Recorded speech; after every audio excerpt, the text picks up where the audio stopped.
మీరు చెప్తుంటే అది చాలా కనెక్టివ్ ఉంది. అంటే రియల్ లైఫ్‌లో ఇప్పుడు పేరెంటింగ్ పిల్లలతో స్కూలింగ్ విషయాలు గాని చాలా మటుకు అవన్నీ కనెక్టివ్ డెఫినెట్‌గా. ఉన్నాయి.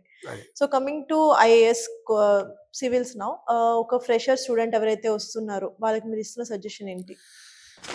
నిజానికి every time is a first time. హ్మ్. నిజానికి ఈ సివిల్ సర్వీస్ ఎగ్జామ్లో ఉన్న గొప్పతనం ఏంటంటే సర్వీస్ వచ్చే వరకు నేను వెరీ ఫ్రెష్ నా దృష్టిలో. ఎందుకంటే మళ్ళీ మొదటి నుంచే స్టార్ట్ అవుతాను.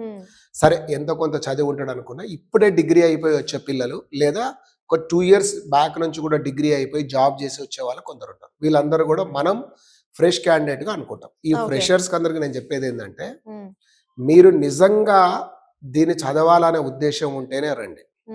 బీటెక్లో 5th year, మెడిసిన్లో ఇది 6th year అనుకోను, డిగ్రీలో ఇది 4th year అనుకోను, అడిషనల్ ఒక డిగ్రీ కోర్సుగా చూడకండి.